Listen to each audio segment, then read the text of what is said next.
Hello, I'm Rachel Kossover with the Centers for Disease Control and Prevention. CDC leads the Safe Injection Practices Coalition. On behalf of the coalition, I'd like to thank you for taking the time to learn more about injection safety, which is every provider's responsibility. This presentation will address what safe injection practices are and provide information on the One and Only campaign to promote safe injection practices. You will learn about outbreaks of infections due to unsafe injections in U.S. healthcare settings. Dangerous mistaken beliefs will be debunked, and factual information about safe injection practices will be presented. We will challenge you with a call to action and will provide you with resources for additional information. Safe injection practices are not optional. Injection safety is part of standard precautions, which are evidence-based infection prevention practices that apply to all patients in any setting in which healthcare is delivered. These practices should be the same for all patients, regardless of suspected or confirmed infection status. Healthcare practices should not provide a pathway for the transmission of life-threatening infections. Just as it is important to protect healthcare workers, it should be equally as important to protect patients. There are 3 things that every healthcare provider needs to know about injection safety. First, needles and syringes are single-use devices. They should not be used for more than one patient or be reused to draw up additional medication. Second, medications from a single-dose vial or IV bag are not to be administered to multiple patients. Finally, the use of multi-dose vials should be limited and dedicated to a single patient whenever possible. Right now, you are probably thinking, this can't really be a problem. Everybody in healthcare knows how to give safe injections. Here is the story of Evelyn McKnight, a mother of 3 from Nebraska. Evelyn was battling breast cancer and was infected with hepatitis C during her cancer treatments. This happened because her healthcare provider routinely reused syringes to withdraw flush solution from saline bags after using the syringes to withdraw blood from central venous catheters. The saline bags became contaminated and were inappropriately used as a source of flush for multiple patients. Besides Evelyn, 98 other cancer patients were infected. This was one of the largest outbreaks of hepatitis C in American history. Evelyn co-founded Honor Reform, a foundation dedicated to improving America's injection safety practices, and was the catalyst of the formation of the Safe Injection Practices Coalition, or SIPC. The SIPC is a partnership of healthcare-related organizations that includes healthcare providers, industry groups, professional associations, and state health departments. In response to the growing number of outbreaks resulting from unsafe injection practices, CDC and the SIPC launched the One and Only campaign. One of the goals of the One and Only campaign is to increase the understanding and implementation of safe injection practices among healthcare providers. Ultimately, we want you to help ensure patients are protected each and every time they receive a medical injection. The outbreak at the oncology clinic that affected Evelyn McKnight was not an isolated incident, and viral hepatitis is not the only infection that can be transmitted through unsafe injection practices. This map displays bacterial and viral outbreaks associated with unsafe injection practices in U.S. healthcare settings from 2001 to 2011. Over 40 outbreaks presented on this map represent hundreds of patients infected by unsafe injection practices.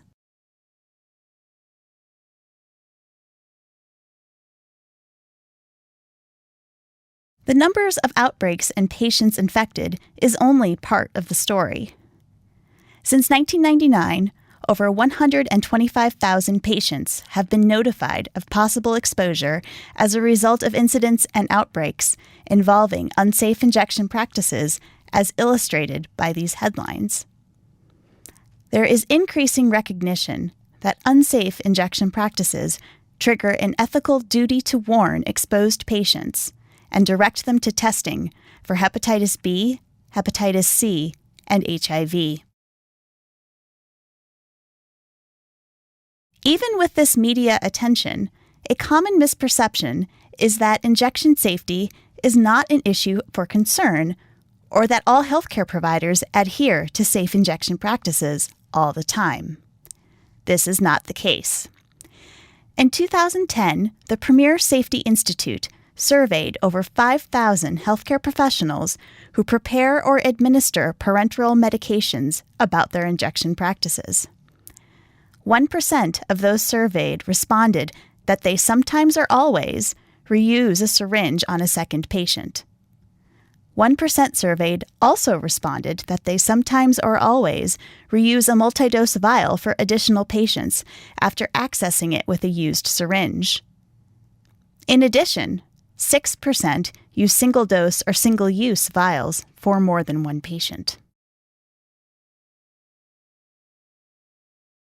Persons with infections can serve as a source of infection for other patients. When safe injection practices are used, each patient is an island, and we have the infection control ideal. Standard precautions dictate that we do the right thing every time. When safe injection practices are used, there is no risk of disease transmission. However, imagine the situation of the 1% of providers who reported reusing syringes. These providers run the risk of spreading life-threatening infections between their patients. For example, if the susceptible patient on the right is exposed to a syringe that was used on the infectious patient on the left, there is a risk of infection. Another situation for healthcare providers to consider is using a multi-dose vial that has been previously accessed by a colleague. What if the colleague is part of the 1% of providers that reported re-entering a multi-dose vial with a used syringe, then saving the vial for an additional patient? It is critical that we eliminate reuse of these materials. Let's examine inappropriate use of single-dose and multi-dose vials more closely. In 2008, a cluster of 3 hepatitis C virus, or HCV, infections were identified in Las Vegas, Nevada. All 3 patients underwent procedures at the same endoscopy clinic during their incubation periods. 2 breaches of safe injection practices contributed to transmission of HCV: re-entering vials with used syringes and using contents from single-dose vials on more than one patient. This graphic depicts how HCV was transmitted in the outbreak. The left side of the graphic depicts a new needle and syringe used to draw medication. When these were used on an HCV-infected patient, backflow contaminated the syringe. Changing the needle did not eliminate the source of contamination. When reused to obtain additional medication, the syringe contaminated the medication vial. In this case, the contaminated single-dose vial was used for subsequent patients who were then infected with HCV. Another example of how unsafe injection practices can lead to transmission of life-threatening infections is the misuse of insulin pens. Insulin pens are approved for single-patient use only. Blood can reflux back into the cartridge as insulin is administered. The reuse of insulin pens on multiple patients has resulted in large patient notifications, affecting over 4,500 patients in these 3 states. The idea that syringes or insulin pens can be used on multiple patients is just one example of a persistent and dangerous misconception. Another mistaken belief is that changing the needle eliminates any risk of contamination and makes the syringe safe for reuse on subsequent patients or to re-enter a medication vial. This is false. Once they are used, the syringe and needle are both contaminated and must be discarded. Some providers believe that it's okay to reuse a syringe as long as the injection was administered through an intervening length of intravenous tubing. This is false. Everything from the medication bag to the patient's catheter is a single interconnected unit. All of the components are directly or indirectly exposed to the patient's blood and cannot be used for another patient or to re-enter a medication vial. Providers may also think they are preventing contamination of the syringe as long as they maintain pressure on the plunger to prevent backflow of body fluids. This is false. A small amount of blood can flow into the needle and syringe, even when only positive pressure is applied to the plunger. Lastly, some providers believe as long as they cannot observe contamination and blood, there is no risk.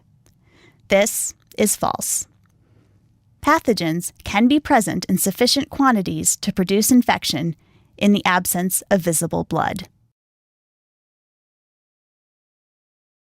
Understanding the truth behind these mistaken beliefs is important.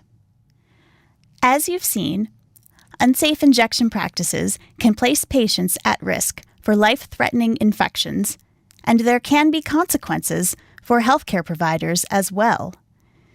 These include referral to licensing boards for disciplinary action, as well as legal actions, such as malpractice suits filed by patients. Recently, the Centers for Medicare and Medicaid Services and accrediting organizations, such as the Joint Commission, have begun assessing injection practices as part of facility inspections. We challenge you with our call to action to prevent further outbreaks and patient harm.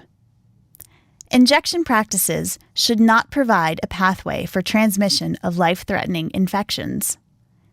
Injection safety is every provider's responsibility. Safe injection practices should be discussed and reviewed frequently among colleagues. CDC has multiple injection safety resources that may be helpful to you and your colleagues. One of these is the Infection Prevention Checklist for Outpatient Settings, Minimum Expectations for Safe Care. This checklist has a section describing the practices that should be followed each and every time an injectable medication is prepared and administered. While the checklist was written for outpatient settings, it can be used in any healthcare setting. The checklist can be found at the web address on the slide.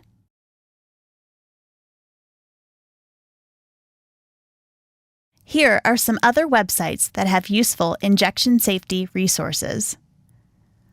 For more information about the Safe Injection Practices Coalition and the One and Only campaign, please visit www.oneandonlycampaign.org. Thank you for doing your part to make healthcare safe.